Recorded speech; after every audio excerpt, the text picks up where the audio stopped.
Tanto a figura do herói como a testosterona per se têm sido demonizadas na atualidade, né? A testosterona não como um personagem, mas sim como um simbolismo, né, da masculinidade tóxica, né?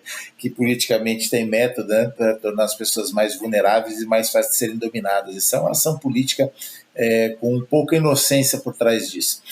Eles têm, através do wokeismo, que, como diz o Elon Musk, é um vírus mental, tem progredido na atualidade e tem tentado colocar as pessoas que se desenvolvem de uma forma mais intensa, como se fosse uma pessoa agressiva, tentando colar esse tipo de imagem deles.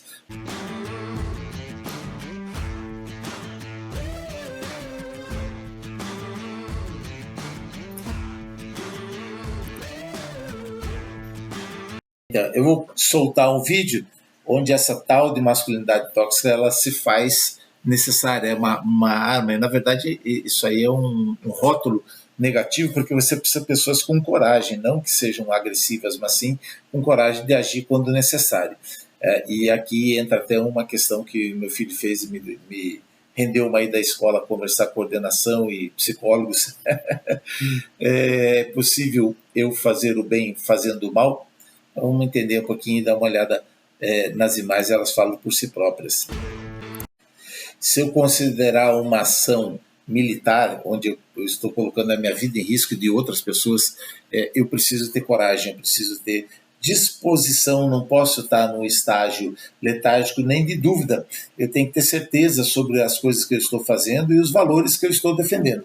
Então, não pode ser apenas uma questão burocrática que eu estou desempenhando um papel porque eu tenho uma função, uma visão profissional como se fosse uma missão. Tá? Eu estou cumprindo alguma coisa maior do que eu mesmo.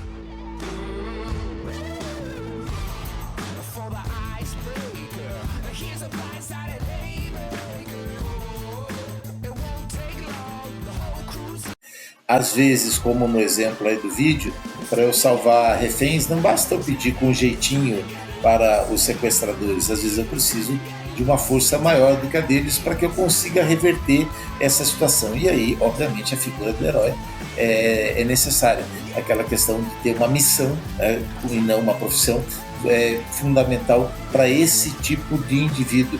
E é óbvio que a sociedade carece dessas pessoas e não vai ser diminuindo os níveis de testosterona que nós vamos produzir pessoas com essa característica. Então, o soldado, o guerreiro, o lutador, ele precisa trabalhar e, obviamente, treinamento e alimentação tem uma relação direta com os níveis otimizados de testosterona.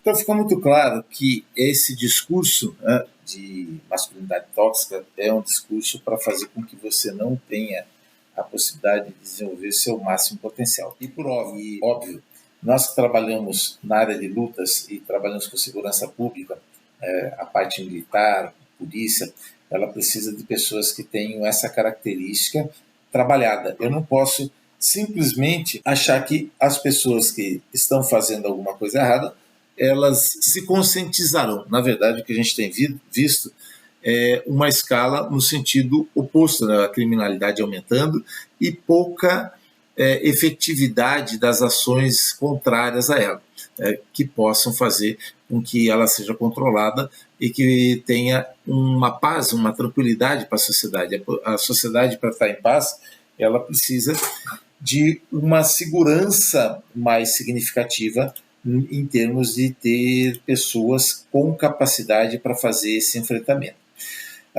Uma das razões da testosterona ter declinado, e isso está mais aprofundado no vídeo anterior, é relacionado ao estilo de vida que a gente tem levado. Um estilo de vida com uma alimentação que tem várias substâncias que podem reduzir o nível de testosterona, com pouco consumo de proteína de origem animal e treinamento de força, que são fundamentais. Outra questão é comportamental. A própria sociedade tem criticado em ambientes como escolas, universidades, etc. Saiu até a notícia do último Top Gun, do Maverick, que era uma masculinidade tóxica, não era algo, por exemplo, como apareceu no filme, que fosse desejável foi feita uma crítica em relação a isso. E, pelo contrário, o que a gente observa, e a própria mensagem que o filme passa, está associada a um herói que está abnegado, né? Ou seja, ele está abrindo mão de algumas coisas que são mais confortáveis para si por um bem maior, algumas coisas que estão baseadas em crença. Então, é o que eu sempre falo em relação a esse aspecto de você ter uma conduta mais adequada, que ela tem que estar no seu processo filosófico. Você tem que mudar, você tem que acreditar aquilo que você está fazendo como importante e, consequentemente, você vai ter um resultado positivo, não só do seu aspecto psicológico, mas da aprovação do entorno, né? Porque você precisa, obviamente, a aprovação social, caso contrário, a gente está vendo aí os cancelamentos nas redes sociais e até mesmo perseguições do ponto de vista político e do ponto de vista jurídico para algumas atitudes que eram tidas como desejáveis num passado recente e atualmente estão sendo criticadas e colocadas, de uma certa forma, numa condição de ostracismo.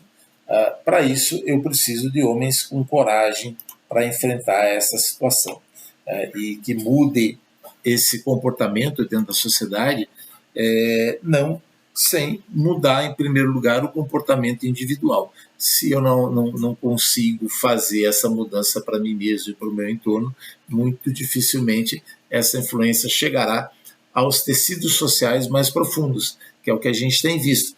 Inclusive, por um outro aspecto, a Anne Hakim, ela chama muita atenção no seu livro Capital Erótico para essa ideia da desvalorização da beleza. E tem vários grupos aí de wokerismo em que as pessoas se enfeiam para serem aceitas, né? Então, o Capital Erótico, segundo a Anne Hakim, ela cumpre a função, aqui tem várias imagens, né? Cumpre a função da mulher usar um patrimônio que ela tem, que é o patrimônio estético. A mulher visualmente é mais bonita do que o homem, e isso tem um valor na sociedade.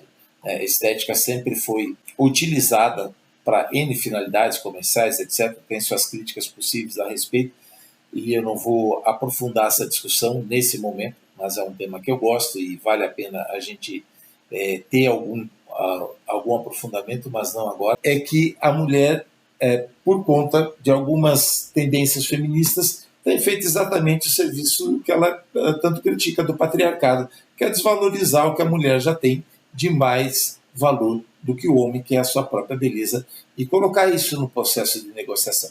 Tá? Porque ela tem um valor, sim, um valor de mercado, e basicamente a gente tem a valorização por aquilo que tem custo. Né?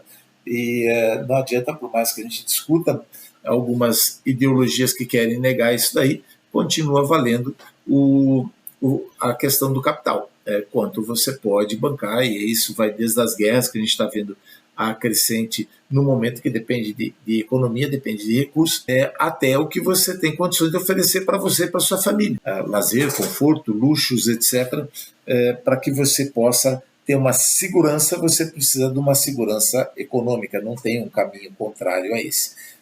O próprio Jordan Peterson, que é um filósofo canadense e trabalha muito na linha de psicologia, ele faz uma crítica muito forte ao wokerismo e chama atenção para os papéis que homens e mulheres têm na sociedade. Não é somente uma questão de masculino e feminino, é muito além disso, é a estrutura de família, que aí a família como um todo, ela ultrapassa essa sexualidade, né, binária de macho e fêmea, e passa a ter uma estrutura como um negócio, mini negócio, né, para que você mantenha as condições de saúde, segurança, etc., dos seus filhos, que obviamente que é a única forma que a gente conhece do ponto de vista biológico da eternidade, porque você vai manter seus genes sendo perpetuados na próxima geração e assim por diante. Então, essa importância, esse valor que a gente dá tão forte aos filhos também tem uma relação com essa questão genética. E é óbvio, nada mais importante do que você cuidar da sua prole. Então, esse aspecto aí do heroísmo tem relação com isso também. Né? Os pais na maioria das vezes, estão dispostas a sacrificar até em relação às suas próprias vidas para o bem-estar de seus filhos. E como que eu combato isso? Com o esporte, com o treinamento. Por exemplo, a gente já sabe que o treinamento de força ele sobe os níveis de testosterona. Os treinamentos de luta têm uma relação direta com os aspectos de desenvolvimento não só dos níveis de testosterona, mas da mudança de comportamento, uma atitude mais focada nessa filosofia, no semblante, né, do herói, que está de um indivíduo que possa cumprir o seu papel dentro da sociedade de protetor, de alguém que, se necessário, use da força física de uma forma justa, né? A justiça é uma coisa fundamental para que todo mundo tenha tranquilidade e que se sinta contemplado. Até quem está sendo punido, quando ele é punido de uma forma justa, ele passa a reconhecer aquilo como necessário, como tal. E ao contrário, também é verdadeiro, né? Se eu sou punido de uma maneira injusta, isso cria revolta, isso não cria aceitação. Por mais que se faça um discurso dizendo que aquilo é legal, está dentro da lei, por algum artefato que essa pessoa está tentando vender uma ideia, para atender interesses de determinados grupos. Quem está sendo injustiçado, isso em qualquer cultura, sabe disso e não vai aceitar passivamente. Vai ter uma questão do ponto de vista psicológico de revolta, né, e não de aceitação. Portanto, os níveis de testosterona mais elevados, eles são necessários.